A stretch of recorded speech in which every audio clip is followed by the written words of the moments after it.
Alors, depuis 2 ans et demi, en effet, la France, d'ailleurs, comme beaucoup d'autres pays, depuis le déclenchement de l'invasion de la Russie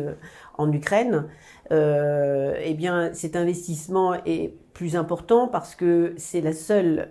structure et organisation militaire qui existe. L'OTAN, le seul exemple que nous avons de pays avec leurs armées qui forment une coalition pour, avec l'article 5, avoir un effet d'abord dissuasif sur des potentiels ennemis, puisque l'article 5 prévoit que si un pays est attaqué, l'ensemble des alliés vient à son secours. Donc là, nous avons dans cette organisation à la fois une dissuasion et puis également la possibilité de travailler avec des armées qui sont différentes, qui utilisent peut-être des équipements différents, mais qui sont engagés sur un même sujet. Et là, le sujet aujourd'hui, eh bien, c'est la défense de l'Ukraine et le soutien que les alliés de l'OTAN peuvent apporter à ce pays qui est agressé et dont le territoire aujourd'hui est envahi par les Russes.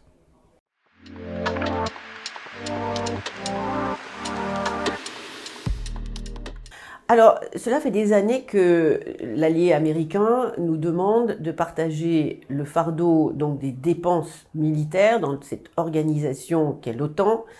où aujourd'hui, eh bien, les investissements américains sont majoritaires et donc, de fait, les États-Unis s'imposent comme le leader de cette organisation.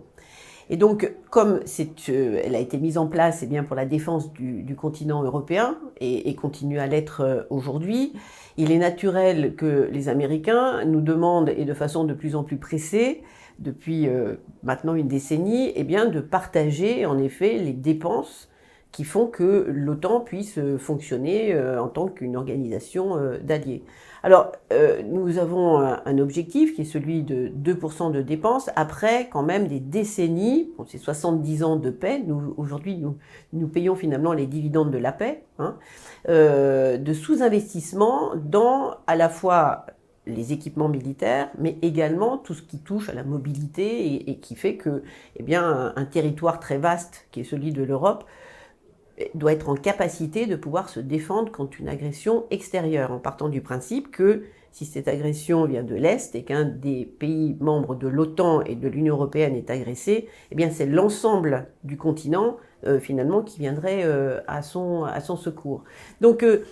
comment l'accompagner? Alors l'accompagner, c'est un petit peu compliqué dans le sens que pendant des années, eh bien les opinions publiques n'étaient pas prêtes à faire des sacrifices pour un budget de la défense dont ils ne voyaient pas l'utilité, alors que les besoins en matière éducative, sociale, de santé étaient plus importantes. Donc c'est de montrer à l'opinion publique qu'un effort et des sacrifices doivent être faits, doivent être réalisés pour justement soutenir cet effort de défense. Alors, aujourd'hui, nous y arrivons. Malheureusement, la guerre en Ukraine a fait prendre conscience aux opinions publiques européennes qu'il y a un vrai danger et qu'il y a des efforts à faire pour être à niveau, parce que nous avons bien vu très rapidement que, nous n'avions pas ni les capacités militaires pour soutenir seuls, sans les Américains, les Ukrainiens, et que deux, ces capacités étaient aussi trop limitées dans le temps pour une guerre que nous appelons de haute intensité et qui demande finalement beaucoup d'équipements et beaucoup de munitions. Donc, je crois qu'il y a eu cette prise de conscience. Donc, il faut l'entretenir au niveau politique. La guerre n'est pas terminée, malheureusement. Il faut que l'Ukraine tienne dans le temps. Et pour cela, il faut que les efforts des Européens continuent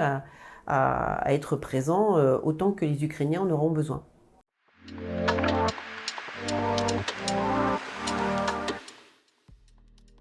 Alors le concept d'autonomie stratégique a été très mal perçu parce que je pense que la France l'a imposé à ses alliés sans finalement définir exactement que ce n'était pas une autonomie pour s'éloigner de l'allié américain, mais une autonomie dans le processus de décision et de défense des intérêts européens qui leur sont propres sans que l'allié américain ne se sente concerné. Donc aujourd'hui, il y a cette réalisation, je crois, collective que l'OTAN existe, que ça fonctionne, que les règles sont comprises et acceptées par tous, et qu'au sein de cette organisation peut se développer un pilier européen qui aurait vocation finalement à s'occuper plus particulièrement des questions européennes qui tiennent par exemple aux menaces terroristes, qui ne font pas partie de ce pourquoi l'OTAN a été mise en place, qui est vraiment la défense du territoire, alors que là les menaces terroristes ce sont des actes qui sont perpétrés sur le territoire sans qu'il y ait agression d'un autre pays, et donc de faire en sorte que aujourd'hui on se retrouve avec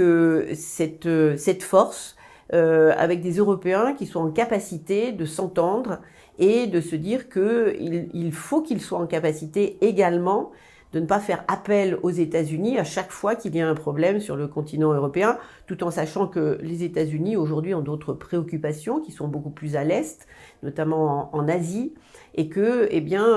si les moyens américains devaient être projetés beaucoup plus majoritairement dans cette région du monde, donc aux dépens de la place qu'ils ont et du rôle qu'ils jouent aujourd'hui en Europe, il faudrait quand même que les Européens soient suffisamment forts, et ils peuvent l'être au sein de l'OTAN, par ce pilier européen, pour pouvoir se défendre tout seuls.